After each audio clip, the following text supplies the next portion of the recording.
Hello guys, कैसे हैं आप लोग। मैं उमित तलडा, आपका फ्रेंड, फिलोसोफर एंड गाइड। स्वागत है आपका डे 11 में। ठीक है, डे 11 ऑफ सीएमए और हम इस पार्ट में पढ़ने वाले हैं रेशो एनालिसिस। ठीक है, chapter 16 ratio analysis, one of the most important chapter जिसमें से ज़्यादा प्रैक्टिकल क्वेश्चंस आपके आते हैं। ठीक है, पार्ट बी में प्रैक्टिकल्स काफ़ी ज़्यादा आते हैं रेशो एनालिसिस में, और ठीक ठाक ईजी भी होते हैं। ऐसा नहीं कि बहुत ज़्यादा टेक्निकल, बहुत ज़्यादा टफ, ऐसा भी नहीं है। लेंदी हो सकते हैं लेकिन होते इजी हैं। अगर आप टाइम दोगे तो एटलीस्ट आप सॉल्व कर सकते हो, इतना उसका चांस ज़्यादा है। चलिए, तो हम सारे पास पेपर के क्वेश्चंस जो भी आए हैं रेशियो एनालिसिस में, थ्योरी प्रैक्टिकल दोनों इस पार्ट में कवर करने वाले हैं। फटाफट वीडियो लाइक कर दो, ठीक है, और स्टार्ट करते हैं ratio analysis. Ratio analysis, calculator वगैरह लेके बैठो। ठीक है, कैलकुलेटर अनिवार्य है। ठीक है, कैलकुलेटर अनिवार्य है। चलिए स्टार्ट करते हैं। आ जाओ, क्वेश्चन नंबर 1। लाइन से चलेंगे, ठीक है, प्रॉपर सीक्वेंस में जैसा मैंने दिया हुआ है। चलो, N limited has net working capital of 119 lakhs, total liabilities are 225 lakhs and non current liability are 140 lakhs, then the current ratio will be। बोलो, करंट रेशो निकालना है। करंट रेशो के लिए क्या क्या चाहिए? Current assets, current liability. ठीक है, करंट एसेट भी नहीं दिया है, करंट लाइबिलिटी भी नहीं दिया है। ठीक है, डायरेक्टली नहीं दिया है, आपको निकालना है। ठीक है, अब टोटल लाइबिलिटी दिया है। टोटल लाइबिलिटी में दो पार्ट्स होते हैं, करंट लाइबिलिटी और नॉन करंट लाइबिलिटी। तो आपको टोटल लाइबिलिटी भी दिया हुआ है, नॉन करंट लाइबिलिटी भी दिया हुआ है, तो आप आराम से करंट लाइबिलिटी निकाल सकते हो। फिर जैसे ही आपकी करंट लाइबिलिटी निकल जाएगी, वर्किंग कैपिटल में से आप करंट एसेट निकाल सकते हो और फिर डिवाइड करके निकाल लो रेशो। ठीक है, बोलो, 3 स्टेप आएंगी। पहला step, total liability is equal to current liability plus non current liability. तो therefore current liability is equal to total liability minus non current liability. बोलो कितना आएगा? 225 लैक्स माइनस 140 लैक्स। बोलो 85 लैक्स। ठीक है, तो करंट लाइबिलिटी आपके आ गए 85 लैक्स। अब वर्किंग कैपिटल में पुट करो। वर्किंग कैपिटल का फॉर्मूला क्या है sir? Current asset minus current liability. हमको चाहिए current asset, therefore working capital plus current liability. Working capital है 119 और करंट लाइबिलिटी है 85, तो ये आएगा 204 लैक्स। और अब आप निकाल लो जो आपको पूछा है, current ratio is equal to current asset upon current liability is equal to 204 divided by 85, 2.4 is to 1। 2.4 is to 1 आ रहा है। सिंपल है, एक एक स्टेप बस आपको निकालना है। इतना तो बनता ही है सीएस एग्जीक्यूटिव लेवल पे। ठीक है, तो काफ़ी इजी क्वेश्चन है। आपको सिर्फ पता होना चाहिए टोटल लाइबिलिटीज में क्या क्या आता है, आपको पता होना चाहिए वर्किंग कैपिटल का फॉर्मूला क्या होता है। ठीक है, तो आपको समझ में आ जाएगा। एक फ्लो, एक अप्रोच इस चैप्टर के लिए क्लियर होना बहुत ज़रूरी है। ठीक है, कैसे स्टेप बाय स्टेप आप गिवन इन्फॉर्मेशन से रिक्वायर्ड इन्फॉर्मेशन तक पहुंचोगे, वो माइंड, वो प्रोसेस आपका क्लियर होना चाहिए। चलिए आगे बढ़ते हैं। फिर है question number 2। A company purchases are 385 lakhs, sales are 510 lakhs, closing stock is 58 lakh. If the rate of GP is 25%, 25% on cost, ठीक है, ये भूलना नहीं, 25% on cost, then the stock turnover ratio will be। बोलो, stock turnover ratio का क्या formula है? Turnover ratio है। ठीक है, तो न्यूमरेटर में आएगा क्रेडिट सेल, सॉरी डेटर नहीं है, स्टॉक है। स्टॉक में क्या आता है? सीओजीएस। ठीक है, तो COGS divided by average inventory. COGS divided by average inventory. अब सीओजीएस भी नहीं दिया है, एवरेज इन्वेंट्री के लिए आपको लगता है ओपनिंग क्लोजिंग, वो भी दोनों आइटम दिए नहीं है। ठीक है, तो आपको पता होना चाहिए आपको निकालना क्या है। तो सबसे पहले आपको सीओजीएस निकालना है। सीओजीएस के लिए आपको सेल्स दिया हुआ है और आपको जीपी मार्जिन दी है। सेल्स में से अगर आप ग्रॉस प्रॉफिट माइनस कर दोगे तो आपको सीओजीएस मिल जाएगा। फिर आपको क्लोजिंग स्टॉक दिया है, ओपनिंग स्टॉक नहीं दिया है। अब सीओजीएस का एक और फॉर्मूला होता है, आपको पता होगा, opening plus purchase minus closing. तो परचेस इसीलिए दिया है, परचेस और क्लोजिंग दिया हुआ है, ओपनिंग स्टॉक आप निकाल सकते हो। जैसे ही आपका सीओजीएस आएगा, सीओजीएस के फॉर्मूले से ही फिर आप ओपनिंग स्टॉक निकाल लोगे, फिर आप नॉर्मल डेटा आपको मिल जाएगा, आप सॉल्व कर सकते हो। चलो अब सबसे पहला पहला हर्डल क्या है? पहला पहला हर्डल है बेस कन्वर्जन। कि आपका प्रॉफिट है 25%, कोई प्रॉब्लम नहीं है, सिर्फ प्रॉब्लम क्या है कि वो कॉस्ट का है, सेल का नहीं है। मतलब मैं डायरेक्टली 510 लैक्स का 25% नहीं ले सकता, क्योंकि बेस अलग है, मुझे बेस चेंज करना पड़ेगा। ठीक है, बोलो। तो हमेशा शुरुआत कैसे होती है? परसेंटेज का जो बेस है, यहां पे क्या है? कॉस्ट। तो let cost be 100, let cost be 100। अगर कॉस्ट 100 है तो प्रॉफिट कितना होगा? अब आप बेस अप्लाई कर सकते हो। 25% कॉस्ट का है, कॉस्ट 100 है, 100 का 25% 25 रुपए, तो मेरा प्रॉफिट आएगा 25 रुपए।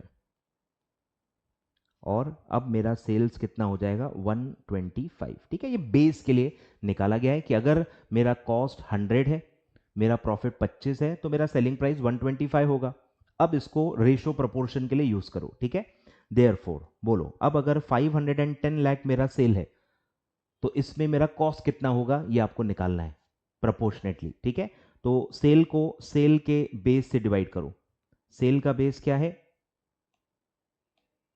सेल का बेस क्या है? 125। और हमको क्या चाहिए? कॉस्ट। कॉस्ट 125 में कितना कॉस्ट है? 100, तो इंटू 100।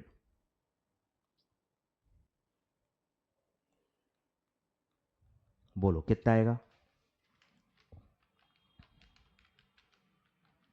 408 लैक्स।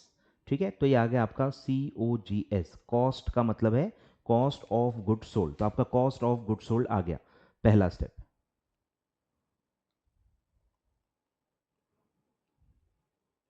ठीक है, पहला स्टेप। अब कॉस्ट ऑफ गुड सोल्ड आने के बाद क्या करेंगे? ओपनिंग स्टॉक निकालेंगे। बोलो फॉर्मूला क्या है? Cost of good sold is equal to opening stock plus purchase minus closing stock.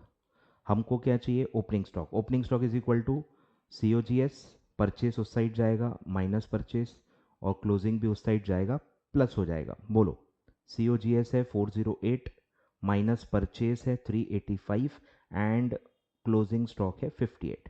बोलो कितना आएगा? 81 आ रहा है। तो आपका ओपनिंग स्टॉक आ गया 81। तो अब आप यहीं पे एवरेज निकाल लो। बोलो, average inventory is equal to opening stock plus closing stock divided by 2, 69.5। अब आप निकालो stock turnover ratio is equal to COGS upon average inventory. COGS था आपका 408, एवरेज इन्वेंट्री है 69.5, your stock turnover ratio will be 5.87 times, 5.87 times, 5.87 times. ठीक है, clear है? कहाँ कहाँ क्या क्या प्रॉब्लम्स हैं, आपको कहाँ कहाँ ध्यान देना है, वो बहुत इंपॉर्टेंट है। ठीक है, तो बेस सबसे इंपॉर्टेंट है। अगर यहाँ पे आपने बेस ध्यान नहीं दिया तो आपका पूरा डायरेक्शन ही गलत हो जाएगा। पहले बेस को सही तरह से समझना है, बेस को अप्रोप्रिएटली चेंज करना है, और सही नंबर निकाल लेना है। ठीक है, तो COGS आ गया। COGS के बाद अप्रोच काफ़ी ईजी है। ठीक है, आ रहा है ख्याल में? आ रहा है ख्याल में? स्टेप बाय स्टेप मैं इसलिए नंबरिंग दे रहा हूँ, ठीक है, ताकि आपको फ्लो क्लियर हो जाए कि पहले हमने क्या किया, फिर क्या किया, फिर क्या किया, कैसे हम गिवन इन्फॉर्मेशन से रिक्वायर्ड इन्फॉर्मेशन तक पहुंचे, ये आपके माइंड में क्लियर होना चाहिए। चलिए आगे बढ़ते हैं। Question number 3, Mahi limited, Mahi limited has closing stock of 648 lakhs, prepaid expenses 32 lakhs, total liquid assets, ठीक है, डायरेक्टली दिया हुआ है, liquid assets were 1830 lakhs। If liquid ratio is 1.5:1, then the working capital will be. बोलो, लिक्विड रेशियो दिया है, liquid asset भी दिए। लिक्विड रेशियो का फॉर्मूला क्या होता है? Liquid assets divided by current liability. ठीक है, तो लिक्विड रेशियो भी दिया है, लिक्विड एसेट्स भी दिए हैं, तो सीधे सीधे करंट लाइबिलिटी तो आ जाएगी। फिर लिक्विड एसेट आप कैसे निकालते हो? Current assets minus stock minus prepaid expense. तो आपको स्टॉक और प्रीपेड एक्सपेंस भी दिया है, तो आप लिक्विड एसेट में उसको वापस एड बैक कर दोगे तो करंट एसेट भी आ जाएंगे, और फिर करंट एसेट को करंट लाइबिलिटी से माइनस करोगे तो वर्किंग कैपिटल आ जाएगा। क्लियर है अप्रोच? बोलो, एक एक करके स्टार्ट करते हैं। सबसे पहले liquid ratio is equal to liquid assets upon current liability. बोलो कैसे आएगा? लिक्विड रेशो है 1.5:1, लिक्विड एसेट्स हैं 1830 upon current liability, therefore current liability is equal to, बोलो, तो 1830 ये आ जाएगा इधर डिवाइडेड बाय 1.5, तो ये आएगा 1220, ठीक है, लैक्स। अब आप निकालो करंट एसेट्स। बोलो करंट एसेट्स कैसे आएंगे?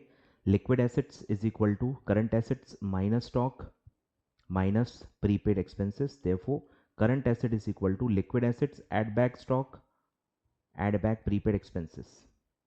बोलो 1830 प्लस 648 प्लस 32, तो ये आएगा 2510 लैक्स। बोलो therefore working capital is equal to current assets minus current liability, तो ये आ गया आपका वर्किंग कैपिटल। वर्किंग कैपिटल, ठीक है। कहीं भी अगर आपको ऐसा लग रहा है कि सर ने पढ़ाया कुछ और है और सर के नोट्स में कोई और आंसर टिक है, तो आप करेक्शन करते जाना, ठीक है। जो मैं पढ़ा रहा हूँ दैट इज फाइनल, जो मैं पढ़ा रहा हूँ दैट इज फाइनल, ठीक है। हो सकता है नोट्स में कहीं गलत आंसर टिक किया गया हो, ठीक है। तो यहाँ जो मैं पढ़ा रहा हूँ वो फाइनल है, तो आप नेसेसरी करेक्शंस करते जाना।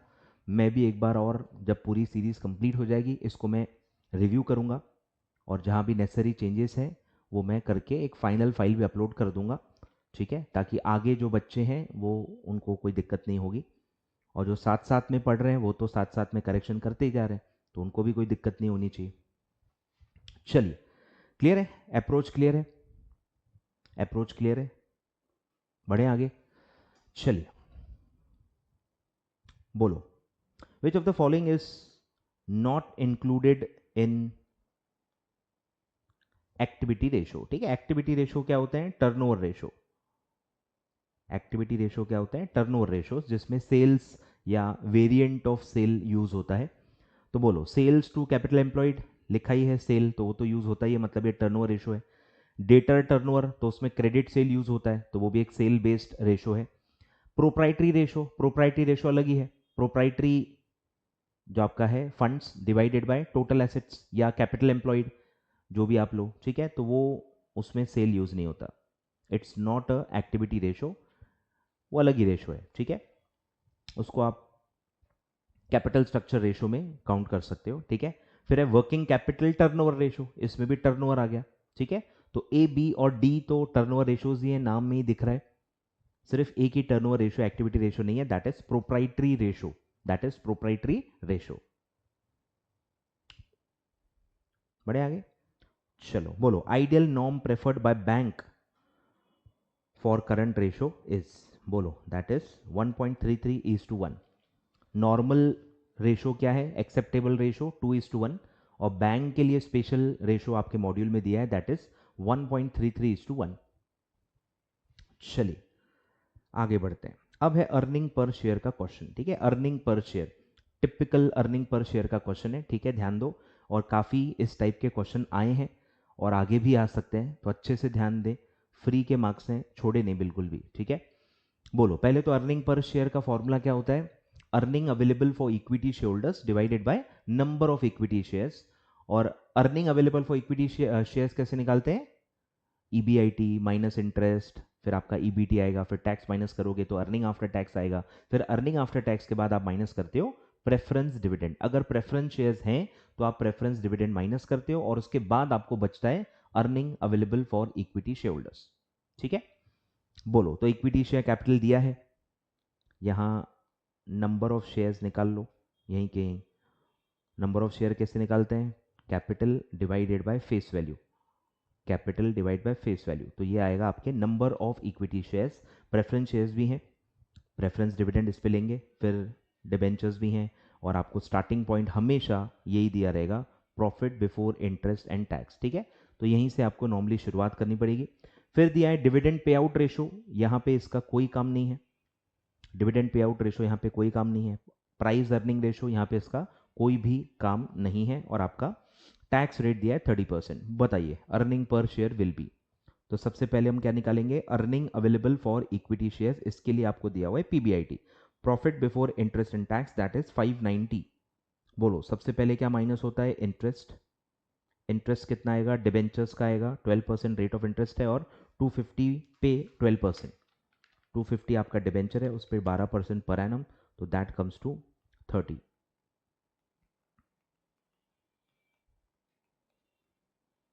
तो ये आ गया profit before tax minus tax at the rate of 30%। बोलो 560 इंटू 30%, 168 माइनस इक्वल टू 392, ये आ गया पैट। और अब माइनस करो प्रेफरेंस डिविडेंड, बोलो 400 लैक्स पे 8%, 32, तो ये आएगा 360। तो ये आ गया आपका numerator, earning available for equity shares. ठीक है, निकालो earning per share is equal to 360 divided by, आपने ऊपर नंबर ऑफ शेयर्स निकाल लिए थे 150 लैक्स, तो ये आएगा 2.4 पर शेयर, 2.4 पर शेयर, 2.4 पर शेयर। ठीक है, one of the easiest question है, कुछ भी ट्रिकी नहीं है इसमें। ठीक है, कुछ भी ट्रिकी नहीं है। डिविडेंड पे आउट यहाँ काम नहीं आता, प्राइस अर्निंग रेशो भी यहाँ काम नहीं आता। इंटरेस्ट हमेशा आप कैसे निकालते हो, डेट और उसका रेट ऑफ इंटरेस्ट दिया रहता है। प्रेफरेंस डिविडेंड आप कैसे निकालते हो, preference capital into rate of dividend, वो नाम के आगे दिया रहता है। ठीक है, कुछ भी ट्रिकी इसमें होता ही नहीं है। ठीक है, तो आपको ध्यान देना है, फ्री के मार्क्स हैं, बिल्कुल भी नहीं छोड़ना है। बढ़े आगे, चलिए आगे बढ़ते हैं। बोलो अब ये दो थोड़े से ऑड क्वेश्चन आ गए थे एक ही अटेम्प्ट में, ऑड क्वेश्चन है थोड़े, समझ में आ जाएगा आपको क्यों ऑड है। पहला वाला फिर भी ठीक है, थोड़ा सा रिलेटेड है टॉपिक से। Sales management is more concern with, ठीक है, सेल मैनेजमेंट जो है, सेल्स डिपार्टमेंट जो है, वो क्या चीज से ज्यादा कंसर्न होंगे। पहला है ageing schedule of debtor. Ageing schedule क्या होता है कि डेज पास ड्यू कितने हैं, डेटर को सेल किए हुए कितने दिन हो गए, और उसको आप कंपेयर करते हो कि आपने कितना क्रेडिट पीरियड दिया हुआ है। क्रेडिट पीरियड से ज़्यादा दिया है तो आप फॉलोअप करते हो, बराबर, स्ट्रिक्ट फॉलोअप करते हो, लीगल नोटिस भेजते हो और उसको रिकवर करने की पूरी कोशिश करते हो। तो एजिंग शेड्यूल बहुत इंपॉर्टेंट होता है। ठीक है, फिर है प्रोडक्ट कॉस्ट वरायंस एनालिसिस। अब ये तो ओवरऑल बेसिस पे प्रोडक्ट कॉस्ट वरायंस एनालिसिस, कि आपका प्रोडक्ट का कॉस्ट का कितना वरायंस है, कि आपने कितना सोचा था, कितना आपका स्टैंडर्ड या टारगेट था कि आपको कितने में प्रोडक्ट बनाना है, और एक्चुअली कितने में बना, और उसका वरायंस। तो ये बहुत ही, सेल्स वाले का इसका कोई काम नहीं है डायरेक्टली। फिर है capital expenditure and forward commitment, ये भी जनरल टॉपिक है, सेल्स वालों से कनेक्टेड ही नहीं है। तो सेल वाले से सिर्फ एक ही कनेक्टेड है, डेटर, यानी क्रेडिट सेल। ठीक है, तो एजिंग शेड्यूल ऑफ डेटर, तो ये काफी आसान है मैच करना। ये थोड़ा सा देखो ट्रिकी है। Top management is more concern with, बोलो टॉप मैनेजमेंट। अब क्योंकि ऊपर क्वेश्चन आप सॉल्व कर चुके हो, डेटर वाला ऑप्शन तो आएगा नहीं वो तो आएगा ही नहीं ना, ऊपर आ गया और वो सेल से रिलेटेड है, तो आपको बी और सी में से सिलेक्ट करना है। बस यही ट्रिकी है, दोनों ऐसा आपको लगेगा कि यार ये है इंपॉर्टेंट है टॉप मैनेजमेंट के लिए, लेकिन आपको क्या पूछा है, मोर, ज्यादा इंपॉर्टेंट क्या है। ठीक है, तो मेरे हिसाब से ज्यादा इंपॉर्टेंट क्या होता है, प्रोडक्ट कॉस्ट वरायंस एनालिसिस। ठीक है, क्योंकि कैपिटल एक्सपेंडिचर, फॉरवर्ड कमिटमेंट्स, इसके लिए भी आप सोचो तो ट्रेजरी डिपार्टमेंट अलग से होता ही है, ट्रेजरी डिपार्टमेंट अलग से होता ही है, वो देखता ही है। टॉप मैनेजमेंट को देखो, प्रोडक्ट कॉस्ट वरायंस एनालिसिस ज्यादा इंपॉर्टेंट लगना चाहिए, क्योंकि पूरा प्रॉफिट मार्जिन आपका चेंज हो जाता है अगर आपका कॉस्ट में बहुत ज्यादा वरायंस आ गया, तो वो आपकी टॉप प्रायोरिटी बन जाती है टॉप मैनेजमेंट की। ठीक है, आगे बढ़ते हैं। अब ये तो एफएम में भी आप पढ़ चुके हो, which of the following is also known as working capital ratio. ठीक है, चैप्टर 7 में ये आता है, यहां पे भी आ चुका है। तो current ratio is called as working capital ratio, current ratio is called as working capital ratio. आगे बढ़ते हैं, आगे बढ़ते हैं, चलो। अब एक ये भी सिंपल क्वेश्चन है, जीपी एनपी पे है। From the following information calculate the NP ratio. NP ratio का फॉर्मूला क्या होता है, net profit upon net sale into 100। ठीक है, अब ये नेट प्रॉफिट कैसे आएगा, सेल तो दिया हुआ है और नेट प्रॉफिट निकालने के लिए आपको जीपी दिया है, वो भी मैथमेटिकली, ठीक है, तो आपको कैलकुलेशंस करनी पड़ेगी। तो ग्रॉस प्रॉफिट दिया है, इनडायरेक्ट एक्सपेंस दिए हैं, माइनस कर दूंगा तो नेट प्रॉफिट आ जाएगा, नेट प्रॉफिट को सेल से डिवाइड कर दूंगा तो मेरा नेट प्रॉफिट रेशो आ जाएगा। मुझे सिर्फ ग्रॉस प्रॉफिट निकालना है, ठीक है। तो ग्रॉस प्रॉफिट क्या दिया है, 1/4 ऑफ कॉस्ट, सेम बेस पे आपको ध्यान देना है। तो आप देख सकते हो कॉस्ट बेस है, तो 1/4 सीधे 2 लाख रुपीज का आप नहीं ले सकते, 2 लाख का 1/4 नहीं ले सकते क्योंकि 2 लाख कॉस्ट नहीं है, वो सेल है, उसका बेस ही अलग है, ठीक है। तो आपको बस बेस कन्वर्ट करना है। तो सेम कॉस्ट को ले लो 100, तो मेरा प्रॉफिट कितना आएगा, 100 का 1/4 25, तो सेल कितना आ जाएगा 125। सेल का फॉर्मूला बचपन से आप पढ़ रहे हो, कॉस्ट प्लस प्रॉफिट, ठीक है। इसमें भी काफी बच्चों को कंफ्यूजन होता है कि सर 125 क्यों ले रहे हैं, बेटा वो फॉर्मूला है ना, sale is equal to cost plus profit. तो बेस आ गया। अब बोलो कि जीपी कैसे आएगा, sale divided by sale, sale का बेस क्या है 125, और अब हमको कॉस्ट नहीं निकालना है, हमको जीपी निकालना है। तो 125 रुपीज के अंदर जीपी कितना है 25, तो आप डायरेक्टली किससे मल्टीप्लाई कर सकते हो 25 और आपको प्रॉफिट मिल जाएगा। बोलो 2 लाख डिवाइडेड बाय 125 इंटू 25, तो आपका जीपी आ गया 40,000, ठीक है। ये आ गया आपका पहला स्टेप। अब जीपी आ गया तो एनपी आ जाएगा भाई, GP minus indirect expenses, GP है 40,000, इनडायरेक्ट एक्सपेंसेस है 12,000, तो ये आएगा 28,000। और अब आप निकाल सकते हो नेट प्रॉफिट रेशो, तो net profit upon sales into 100। बोलो net profit 28,000 divided by 2 lakh into 100, तो आई थिंक वो आएगा 14%, 14% आए ख्याल में। तो पूरे क्वेश्चन की बुनियाद क्या थी, बेस, कॉस्ट। अगर इसको मैं सेल कर दूं फिर तो मजाक मस्ती वाला क्वेश्चन हो जाएगा, ठीक है। सिर्फ घुमाया कहाँ है, बेस में। बेस अगर आपको कन्वर्ट करते आ गया तो आंसर बहुत आसानी से आपको आ जाएगा। क्लियर है, क्लियर है कि नहीं, क्लियर है कि नहीं, क्लियर है कि नहीं। आगे बढ़ते हैं, चलो सर। अब ये एक टिपिकल स्ट्रक्चर है क्वेश्चन का, इसमें मैं आपको एक शॉर्टकट बताऊंगा जो शायद मैं एफएम में चैप्टर 7 में बता चुका हूं। सिमिलर, एग्जैक्टली ये नहीं था, सिमिलर एक मैं ऑलरेडी बता चुका हूं चैप्टर 7 में, एफएम में, सेम अकाउंट्स में भी रेशो में यूज होता है, ठीक है। ध्यान दो, करंट रेशो, लिक्विड रेशो, ठीक है। आप समझो कि ये शॉर्टकट क्यों यूज किया जा रहा है, क्योंकि दोनों रेशो में एलिमेंट्स कॉमन है। करंट रेशो का फॉर्मूला होता है current asset upon current liability, liquid ratio का फॉर्मूला होता है current asset minus stock divided by current liability. दोनों में current asset current liability common है, तो दोनों में डिफरेंस क्या है, सिर्फ आप वो जो स्टॉक माइनस कर रहे हो, वो सिर्फ जो स्टॉक आप माइनस करते हो, या प्रीपेड एक्सपेंस भी दिया होगा तो वो जो जो चीज माइनस हो रही है बस वो डिफरेंस है। आ रहा है समझ में, इसीलिए ये शॉर्टकट यूज किया जा सकता है, क्योंकि कॉमन चीजें, डिफरेंस एक ही नंबर है तो वो एक नंबर आप निकाल सकते हो डायरेक्टली। तो इसमें देखो क्या निकालना है मैं आपको बताता हूं। हम बेस निकाल रहे हैं, दोनों फॉर्मूले में बेस जो है वो होता है डिनोमिनेटर, और दोनों में डिनोमिनेटर क्या है, करंट लाइबिलिटी। तो हम शॉर्टकट किसका पढ़ रहे हैं, करंट लाइबिलिटी का। डायरेक्टली आप करंट लाइबिलिटी निकाल सकते हो। खैर इस क्वेश्चन में डायरेक्टली करंट लाइबिलिटी ही पूछी है, कुछ और भी पूछा होता तो आप करंट लाइबिलिटी पहले निकाल के आगे का सॉल्व कर सकते हो आसानी से, ठीक है। तो देखो क्या है concept, current ratio, liquid ratio. तो आप ले लो डिफरेंस इन रेशो, रेशो का डिफरेंस लो। ये रेशो है 2.5, ये रेशो है 1, तो 2.5 माइनस 1 वो आता है 1.5, और इन दोनों का अमाउंट में डिफरेंस क्या है, स्टॉक। दोनों के अमाउंट में डिफरेंस क्या आता है, स्टॉक, जो कि दिया हुआ है 60,000, ठीक है। ऐसे आप पहले नंबर निकाल लो। अब आता है formula, current liability is equal to difference in amount यानी कि stock divided by difference in ratio, ठीक है। ये इसका फॉर्मूला है। तो डिफरेंस इन अमाउंट क्या आता है, स्टॉक, स्टॉक है 60,000 और डिफरेंस इन रेशो है 1.5, तो आपका डायरेक्टली करंट लाइबिलिटी आ जाएगा 60,000 divide by 1.5 that comes to 40,000। आ रहा है ख्याल में? तो आराम से आप शॉर्टकट से निकाल सकते हो, ठीक है। बहुत टाइम बच जाएगा, बहुत चीज़ें आपको सिंपल लगने लगेंगी। आपको सिर्फ क्या करना है, ये फॉर्मूला नोट करना है, ये फॉर्मूला नोट करना है, ठीक है। ये फॉर्मूला नोट कर लेना है, फॉर्मूला नोट करना है, ठीक है।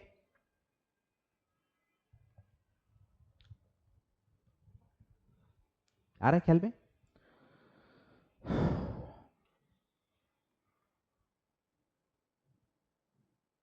बना लो, हाँ, ये जो है ना, ये बना लो, ये बना लो, आसान लगेगा। चलिए पॉज करके आप बना लो, मैं आगे बढ़ता हूं।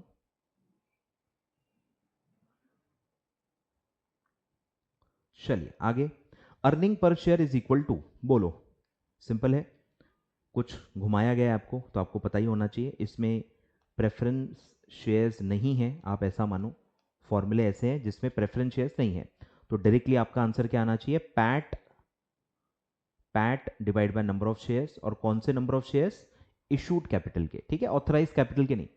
ऑथराइज कैपिटल एक्चुअल कैपिटल है ही नहीं, वो तो एक सिर्फ लिमिट है एमओए में जो लिखी हुई है, वो एक्चुअल कैपिटल नहीं है। एक्चुअल कैपिटल क्या होता है, इशूड कैपिटल, ठीक है। यहां देखो बिफोर टैक्स है तो बिफोर तो आता ही नहीं है, आफ्टर आफ्टर में दो ही है, नेटवर्थ भी बेस में आता ही नहीं है, तो इजी चॉइस है। आगे, इंटरेस्ट कवरेज रेशियो इज 6, तो ये क्या इंडिकेट करता है, बोलो। पहले तो इंटरेस्ट कवरेज रेशियो का फॉर्मूला क्या है, earning before interest and tax upon interest. Interest देने के पहले जो प्रॉफिट बचता है, जो क्या होता है, ईबीआईटी, तो ईबीआईटी डिवाइडेड बाय इंटरेस्ट। तो इसका क्या मतलब निकलता है कि ये जो भी रेशो आएगा उतने नंबर ऑफ टाइम्स इंटरेस्ट के मुकाबले उतने नंबर ऑफ टाइम्स आपका प्रॉफिट है। तो इसका इंटरप्रिटेशन क्या होगा कि EBIT is 6 times of interest, कि जितना भी मुझे साल का इंटरेस्ट पे करना है उससे 6 गुना ज्यादा ईबीआईटी मैं कमाता हूं, 6 टाइम्स का कवरेज है ये, इसका कवरेज रेशो, ठीक है।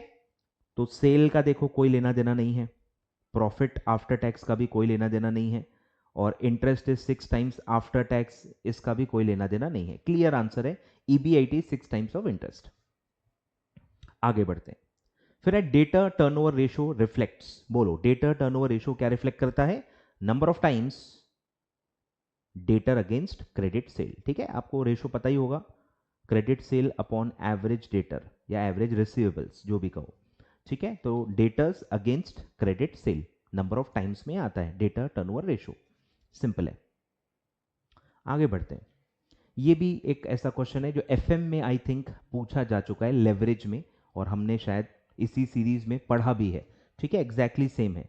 XYZ limited books of account shows profit from operations which is called as EBDIT, EBDIT depreciation भी आता है इसमें, EBDIT at 500 lakhs, it paid 12% on the debt of 1000 lakhs, depreciation is 100 lakhs, tax rate is 35%, profit after tax will be same, leverage वाला जो आपका structure है उसमें आपको ये सॉल्व करना है। बोलो, अब स्टार्टिंग पॉइंट होगा ईबीडीआईटी, सिर्फ डेप्रीसिएशन एक्स्ट्रा है तो आप पहले, सबसे पहले डेप्रीसिएशन माइनस करते हो 100, फिर आप माइनस कर लो इंटरेस्ट, ठीक है। अब इंटरेस्ट पहले डेप्रीसिएशन बाद में कोई फर्क नहीं पड़ता, बिफोर टैक्स में आप उसके पहले का सीक्वेंस मायने नहीं रखता, समझ में आ रहा है क्या, बिफोर टैक्स का जो प्रॉफिट है उसके पहले आप क्या पहले क्या बाद में माइनस कर रहे हो इससे कोई फर्क नहीं पड़ता, ठीक है।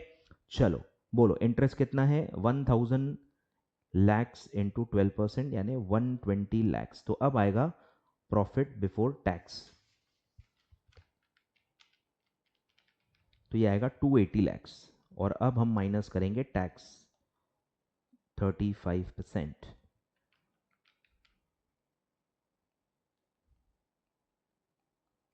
माइनस इक्वल टू ये आएगा 182, और आपको यही पूछा है earning before tax, sorry earning after tax, profit after tax, profit after tax, ठीक है। सेम क्वेश्चन एफएम में चैप्टर आई थिंक चैप्टर 3 में आ चुका है, कैपिटल स्ट्रक्चर एंड लेवरेज, ठीक है। क्लियर है, बहुत ही ईजी है, कुछ एक्सप्लेन करने के लिए है ही नहीं। काफ़ी क्वेश्चंस में हम ऐसा कर चुके हैं, ईपीएस के क्वेश्चन में भी हम यही करते हैं, बस एक स्टेप और ऊपर की है। ईबीडीआईटी आपको दिया है तो डेप्रीसिएशन माइनस करना है। चलिए आगे बढ़ते हैं, आ जाइए। The following information is pertaining to A limited. Current ratio है 4, एसेट टेस्ट रेशो जो लिक्विड रेशो ही होता है 2.8 टाइम्स। करंट लाइबिलिटी अब दिया हुआ है, ऊपर का सेम ही है, सिर्फ अब करंट लाइबिलिटी दिया हुआ है और आपको इन्वेंट्री पूछा है। तो मुझे बताओ, सेम जो मैंने वहां लॉजिक बताया, जो फॉर्मूला आपको ऊपर लिखवाया, सेम यूज कर सकते हैं, क्यों नहीं यूज कर सकते? सेम है, बोलो क्या था formula? Current liability is equal to difference in amount यानी कि stock upon difference in ratio. बस इसमें अब क्या होगा, आपको डिफरेंस इन अमाउंट यानी कि स्टॉक निकालना है, इसी को शफल कर लो, बोलो क्रॉस प्रोडक्ट। तो डिफरेंस इन अमाउंट यानी कि stock is equal to current liability into difference in ratio. मतलब इतना सिंप्लीफाई हो जाएगा ये, मैं बता रहा हूं, इसका इतना लेंदी आंसर होता है, बहुत टाइम कंज्यूम कर लेता है और बहुत इसलिए टफ भी लगता है कुछ लोगों को, पर इससे बहुत ही सिंप्लीफाई हो जाएगा। ठीक है, एक लाइक इस पे बनता है। अगर आपको इजी लगता है इस फॉर्मूले की वजह से, please do hit a like button, ताकि मुझे पता चले कि कितने लोगों को इससे फायदा हो रहा है। ठीक है, चलो करंट लाइबिलिटी क्या है, 31 lakhs into difference in ratio 4 minus 2.8। 4 minus 2.8 वो आता है 1.2, 1.2 इंटू 31 तो वो आएगा 37.2 लैक्स। 37.2 लैक्स। ठीक है, मजाक बना दिया मैंने इस टाइप के क्वेश्चन का।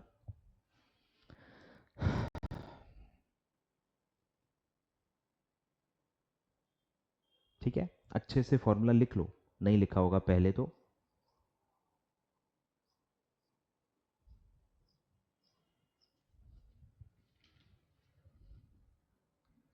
ठीक है, चलिए आगे बढ़ते हैं, आ जाओ। P furnished, P limited furnish the following information: cost of good sold, net profit, sales return, net profit margin is 25%। कुछ नहीं दिया है, अगर ये भी साइंस वाले ध्यान दो, सिर्फ 25 लिखा है। सर हम क्या मानेंगे? तो कुछ नहीं है तो सेल का बेस माना जाता है, कुछ नहीं लिखा है परसेंटेज के आगे तो हम क्या मानते हैं? सेल का। क्यों सर? क्योंकि फॉर्मूला ही वही है। नेट प्रॉफिट मार्जिन का फॉर्मूला क्या है? Net profit upon sale. आप कॉस्ट लेते हो क्या? नहीं। अब अगर क्वेश्चन में ही कॉस्ट का बेस दिया हुआ है तो आप उसको चैलेंज थोड़ी कर सकते हो, नहीं नहीं इन्होंने फॉर्मूला गलत लगाया। अरे ऐसा थोड़ी है, अगर वहां लिखा है ऑन कॉस्ट तो उन्होंने कॉस्ट लिया होगा। अरे पर नॉर्मल तो हम सेल ही लेते हैं ना, तो कुछ नहीं देंगे तो हम नॉर्मल वाला अजम्पशन लेंगे कि इट्स ऑन अ सेल, तो बेस सेल ही होगा। Then the gross profit margin will be, बोलो जीपी मार्जिन आपको पूछी हुई है, बोलो कैसे निकालोगे? अब आपको एनपी दिया हुआ है, ठीक है ध्यान दो, एनपी दिया हुआ है और आपको कॉस्ट ऑफ गुड सोल्ड भी दिया हुआ है, ध्यान दो। जीपी कैसे निकलता है? जीपी मार्जिन का फॉर्मूला क्या है? GP upon sale into 100। तो आपको यहाँ पे क्या मिसिंग है? सेल नहीं दिया, तो एक तो सेल लगेगा और जीपी भी लगेगा। बोलो कैसे निकालेंगे? जीपी, अच्छा एनपी मार्जिन दी है, जीपी मार्जिन नहीं है ये, एनपी मार्जिन है। एनपी मार्जिन दी है और एनपी भी दिया है, पढ़ा होगा आपने मेरे से या कहीं से भी, तो आपको ये क्लिक होना चाहिए। एनपी मार्जिन भी दिया है और एनपी का अमाउंट भी दिया है, तो रिवर्स वर्किंग करके आप सेल निकाल सकते हो। ठीक है, बोलो एनपी मार्जिन का क्या फॉर्मूला है? NP margin is equal to NP upon net sale into 100। बोलो कितना है? 0.25 is equal to net profit 3 upon net sale into 100। बोलो, तो नेट सेल उधर जाएगा, 0.25 वापस इधर आएगा, तो net sale is equal to 3 divided by 0.25,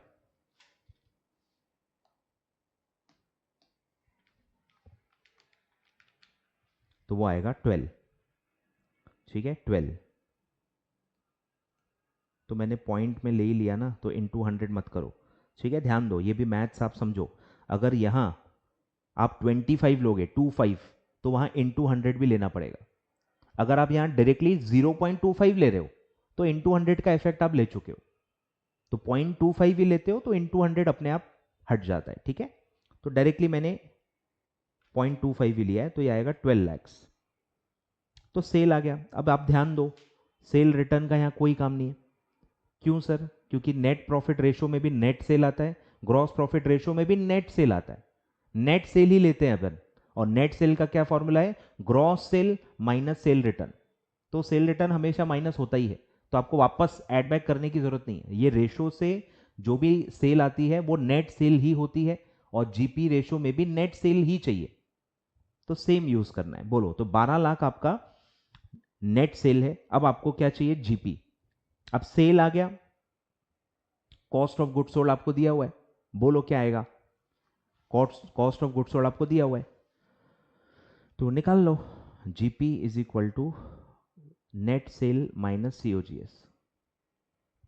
net sale है 12 और सीओजीएस है 6, तो जीपी आएगा 6। ठीक है, जीपी आ गया, सेल भी आ गया, तो अब निकाल लो GP margin, GP upon sale into 100, तो ये तो ओरली आ जाएगा 50%। क्लियर है, क्लियर है क्या? ठीक है, 3 स्टेप थे। पहले हमने एनपी मार्जिन और एनपी को यूज करके सेल निकाला, फिर सेल और सीओजीएस से हमने जीपी निकाला, फिर जीपी और सेल से जीपी रेशो निकल गया। क्लियर है?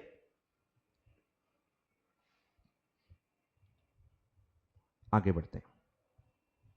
बोलो, which of the following is classified as liquidity ratio. बोलो, लिक्विडिटी रेशो क्या है, एसिड टेस्ट रेशो। ठीक है, क्लियर है। आरओ रिटर्न, रिटर्न मतलब प्रॉफिटेबिलिटी रेशोज है। डेट इक्विटी आपका कैपिटल स्ट्रक्चर रेशो है। ठीक है, फिर है liquid ratio lower than 1:1 shows. बोलो, लिक्विड रेशो मिनिमम आपका 1 होना चाहिए, एसिड टेस्ट रेशो जिसको आप कहते हो 1 मिनिमम होना चाहिए। अब उससे भी कम है, 1 से भी कम है, तो इसका क्या मतलब है, उसका मतलब है अंडर इन्वेस्टमेंट, अंडर इन्वेस्टमेंट इन करंट एसेट्स। ठीक है, करंट एसेट्स में आपने पैसा बहुत ही कम लगाया है, इसका ये मतलब निकलता है। ठीक है, ट्रेडिंग का कोई लेना देना नहीं है, इन्वेस्टमेंट का लेना है कि आपने करंट एसेट में कितना पैसा लगाया है। ठीक है, तो आपने कम लगाया है, इसलिए आपका लिक्विड रेशो कम आ रहा है। ठीक है, तो लिक्विड एसेट्स में आपका पैसा कम लगा हुआ है, अंडर इन्वेस्टमेंट हुआ है लिक्विड एसेट्स में, यानी कैश, बैंक, बराबर, जो भी इसमें आता है। आगे बढ़ते हैं। If a concern has very high stock turnover ratio, which of the following is false. ठीक है, ध्यान दो, अगर मेरा स्टॉक टर्नओवर बहुत ज्यादा है तो इनमें से क्या गलत है। पहला है stock velocity ratio is low, ये तो सही है। स्टॉक वेलोसिटी रेशो क्या होता है, स्टॉक होल्डिंग पीरियड, मंथ्स में जो आता है ना, मंथ्स में, डेज में। तो अगर आपका टर्नओवर बहुत ज्यादा है तो आपका होल्डिंग पीरियड कम ही होगा, इनवर्स रिलेशन होता है। ठीक है, टर्नओवर रेशो हाई है तो होल्डिंग पीरियड कम ही रहेगा, तो ये तो सही है। Stock has many fast moving items, ये भी सही है। टर्नओवर रेशो ज्यादा क्यों है, क्योंकि आपके फास्ट मूविंग आइटम ज्यादा होंगे।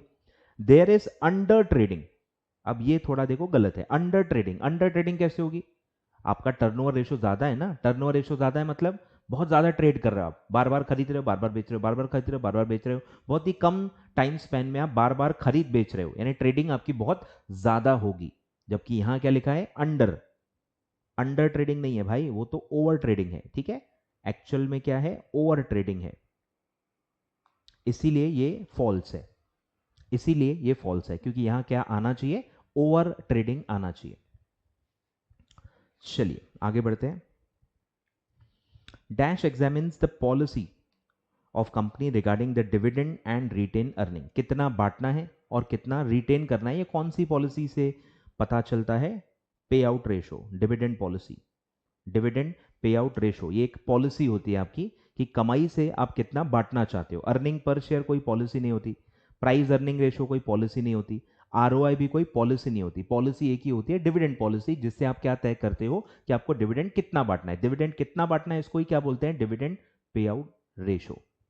ठीक है, लेट्स प्रोसीड, आ जाइए। The relevant details of companies are equity share capital 25 lakh, face value है 100, profit for equity share holders directly दिया हुआ है, डिविडेंड पे आउट रेशो दिया है, प्राइस अर्निंग रेशो भी दिया है, पता करना है कैलकुलेट अर्निंग पर शेयर। बोलो, सेम अर्निंग पर शेयर है, बोलो क्या करेंगे, अर्निंग पर शेयर है तो सेम पी रेशो का कोई काम नहीं है, डिविडेंड पे आउट रेशो का भी कोई काम नहीं है, आपको सिर्फ कंफ्यूज करने के लिए दिया है। तो ये तो 1 मार्क परोस के आपको दे दिया इंस्टीट्यूट ने, ले लो। बोलो, अर्निंग फॉर इक्विटी डायरेक्टली दिया हुआ है, divided by number of equity shares, बस डिवाइड करना है। बोलो, प्रॉफिट है 5,15,000, एक जीरो ऐड करना भाई, टाइपो एरर है, टाइपो एरर है। 5,15,000 divided by number of shares कितने होंगे, 2 जीरो कट कर दो, 25 लाख डिवाइडेड बाय 100, तो वो आएगा 25,000। बोलो कितना आएगा,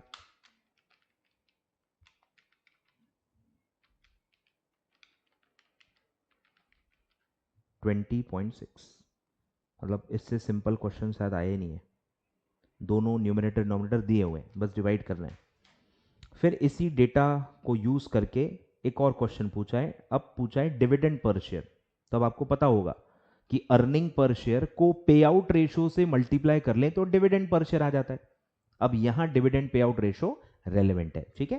तो पे आउट रेशो काम का है, पी रेशो अभी भी काम का नहीं है। बोलो, तो सेम डेटा है, सेम डेटा है, तो मैं डायरेक्टली ले रहा हूं कि अर्निंग पर शेयर आप पहले निकालो जो कि सेम आएगा 20.6।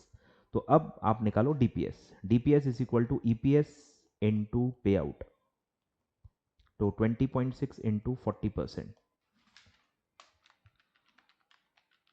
8.24।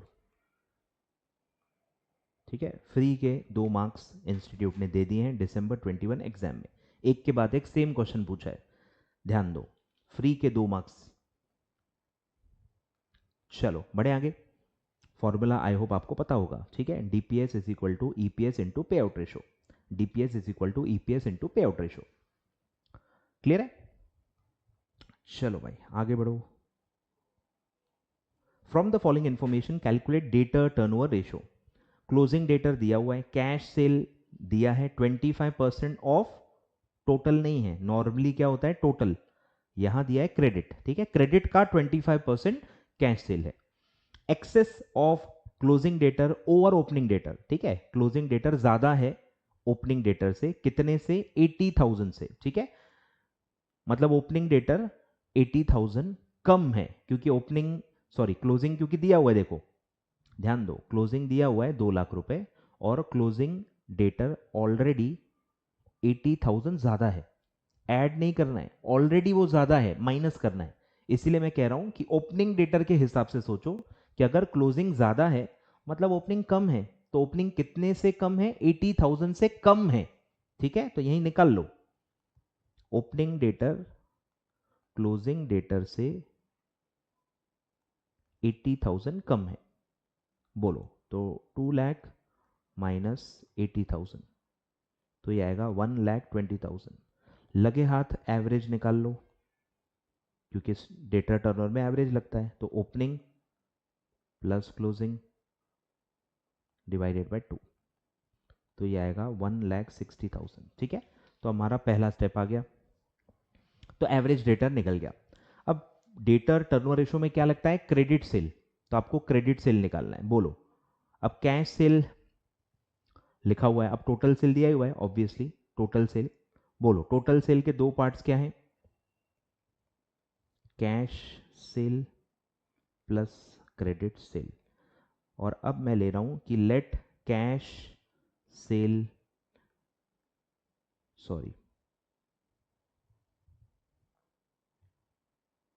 नहीं, कैश सेल नहीं अज्यूम कर सकते हैं, बेस क्या है, क्रेडिट सेल, बेस ध्यान दो, देखो बेस क्या है, क्रेडिट सेल, तो आपको इसको ही अज्यूम करना पड़ेगा, तभी आप आगे बढ़ पाओगे। तो क्रेडिट सेल बी एक्स, ठीक है, क्रेडिट सेल भी एक्स, तो कैश सेल कितना होगा, 25% ऑफ एक्स, यानी 0.25x। आ रहा है कुछ समझ में, 25% को डेसिमल में कितना लिखते हैं, 0.25। बोलो तो क्या होगा, 12 लाख आपका टोटल सेल है, is equal to cash sale कितना है 0.25x प्लस क्रेडिट सेल कितना है x, आप ही ने अज्यूम किया है क्रेडिट सेल भी x, तो आएगा x। बोलो x मतलब 1x, ठीक है, 1 प्लस 0.25x, तो वो आएगा 1.25x, 1.25x, therefore x is equal to 12 lakh divided by 1.25, तो वो आएगा 9,60,000। तो ये क्या आया, x, x क्या अज्यूम किया था, क्रेडिट सेल, तो क्रेडिट सेल आपका 9,60,000 होगा और हमको क्रेडिट सेल ही चाहिए, क्रेडिट सेल आपका आ गया। बोलो अब निकालो debtor turnover ratio, credit sale upon average debtor, credit sale है 9,60,000 और एवरेज डेटर है 1,60,000। बोलो 960 डिवाइडेड बाय 160, तो ये आएगा 6 टाइम्स, डेटर टर्नओवर रेशो आएगा 6 टाइम्स। है, इजी है, मैथ्स और ग्रामर है बस थोड़ा, ये ग्रामर आ गया और वो मैथ्स आ गया, ठीक है दोनों। चलिए, आई होप आपको समझ में आ गया होगा, ठीक है। पहले हमने क्या किया, ग्रामर समझा और ओपनिंग डेटर निकाला, ओपनिंग डेटर निकाल के एवरेज ले लिया। फिर हमने मैथ्स को सुलझाया, बेस था 25% का क्रेडिट सेल, तो क्रेडिट सेल को एक्स ले लिया, तो हमारा इक्वेशन बन गया कि कैश प्लस क्रेडिट, तो कैश आएगा 0.25x और वो आएगा x, तो उससे x की वैल्यू आ गई क्रेडिट सेल। क्रेडिट सेल और एवरेज डेटर से आप डेटर टर्नओवर रेशो निकाल सकते हो, ठीक है। फ्लो आई थिंक समझ में आ गया आपको।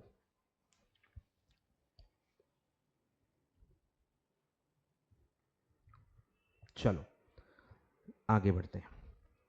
बोलो, इसी में एवरेज कलेक्शन पीरियड पूछा है। बोलो, उल्टा फॉर्मूला होता है, क्या होता है एवरेज कलेक्शन का फॉर्मूला? एवरेज डेटर, इसमें वो न्यूमरेटर में आता है, एवरेज डेटर अपॉन, अब अगर यहाँ एक्चुअली करेक्शन कर लो, टाइम्स नहीं है, मंथ्स आएगा, मंथ्स, तो बेस क्या है मंथ्स, तो यहाँ क्या लेना पड़ेगा, monthly credit sale, monthly credit sale. बोलो, तो पहले मंथली क्रेडिट सेल निकाल लो। बोलो, एनुअल क्रेडिट सेल कितना है, 9,20,000 डिवाइडेड बाय 12। बोलो, एनुअल को मंथली कैसे कन्वर्ट करते हैं, डिवाइडेड बाय 12, तो 9,60,000 डिवाइड बाय 12, तो मंथली क्रेडिट सेल कितना होगा, 80,000। बोलो, तो एवरेज डेटर 1,60,000 ऊपर निकाला था पहले स्टेप में, divided by monthly credit sale 80,000, तो आएगा 2 मंथ्स। बेस चेंज कर लेना, टाइम्स नहीं है वो मंथ्स है, ठीक है। आ रहा है ख्याल में? फॉर्मूला पढ़ा होगा तो आसान लगेगा, नहीं पढ़ा होगा ऐसे ही उठ के बैठ गए हो वीडियो देखने तो डिफिकल्ट लगेगा, ठीक है। चलो बढ़े आगे। बोलो, proprietary funds is equal to, बोलो प्रोप्राइटरी फंड्स का मतलब क्या होता है, ओनर्स फंड। कंपनी में ओनर किसको किसको माना जाता है, इक्विटी एंड प्रेफरेंस, प्रेफरेंस को भी ओनर माना जाता है, तो वो ओनर फंड या समझ रहे उसमें आता है वो। तो क्या क्या आएगा, पढ़ा होगा आपने, ठीक है। तो equity plus preference plus reserves minus fictitious asset, ठीक है। ये जो लॉस है फिक्टिशियस एसेट्स, ये भी इन्हीं का है, तो ये भी अपन माइनस करते हैं, ठीक है। तो ये है प्रॉपर प्रोप्राइटरी फंड्स का फॉर्मूला। आगे बढ़ते हैं। बोलो, match the pair, list one list two match करना है। All items on statement are expressed as a percentage of base item, ठीक है। अगर आपने पढ़ा होगा तो ही आएगा कि कौन सा ऐसा स्टेटमेंट है जो बेस का परसेंटेज होता है, उसको कहते हैं कॉमन साइज स्टेटमेंट, ठीक है। कॉमन साइज स्टेटमेंट उसको कहते हैं, तो ये पहले का आएगा 2। इंडेक्स नंबर, बस इंडेक्स नंबर से आपका आंसर आना चाहिए, ट्रेंड एनालिसिस, ठीक है। Trend analysis, index number of the movements of various financial items in the financial statement for a number of period, तो उसको ट्रेंड एनालिसिस कहते हैं। फिर है statement of source and application, ये भी पढ़ा होगा कैश फ्लो में, फंड फ्लो का दूसरा नाम है फंड फ्लो स्टेटमेंट। और फिर है study of different items of financial statement, तो वो होता है कंपैरेटिव स्टेटमेंट, ठीक है। तो ये सब आपके सिलेबस में है, रेशो एनालिसिस चैप्टर के बिगिनिंग थ्योरी में ही दिया हुआ है, ठीक है। तो बोलो क्या आएगा, 2314, 2314, 2314, क्लियर है। चलिए, आई होप आपको समझ में आ गया होगा, ठीक है। पूरा चैप्टर के 27 पूरे क्वेश्चन जो पास में आ चुके हैं, सारे के सारे हमने कवर कर लिए, ठीक है। आई होप आपको समझ में आ गया होगा, शॉर्ट ट्रिक्स जो भी हैं आपने नोट कर ली होंगी, ठीक है। तो ये था आपका रेशियो एनालिसिस। नेक्स्ट पार्ट में हम पढ़ेंगे आपका डिसीजन मेकिंग टूल्स, ठीक है। वो भी काफ़ी लेंदी चैप्टर है, तो पूरा एक ही वीडियो में देखेंगे जितना भी टाइम लगेगा। तो नेक्स्ट पार्ट में मिलते हैं, नेक्स्ट पार्ट में हम पढ़ेंगे डिसीजन मेकिंग टूल्स, ठीक है। वो भी one of the most important most weighted chapter है, उसके अंदर 3 चैप्टर्स आते हैं, आपको पता ही होगा, marginal costing, ABC costing and transfer pricing, ठीक है, 3 आते हैं। तो जो भी उसके पास पेपर में क्वेश्चंस आए होंगे सारे के सारे हम डिस्कस करेंगे, बहुत ज़्यादा वेटेज है उसका, तो बिल्कुल अगला पार्ट मिस न करें, ठीक है। चलिए, thank you so much, video like कर देना।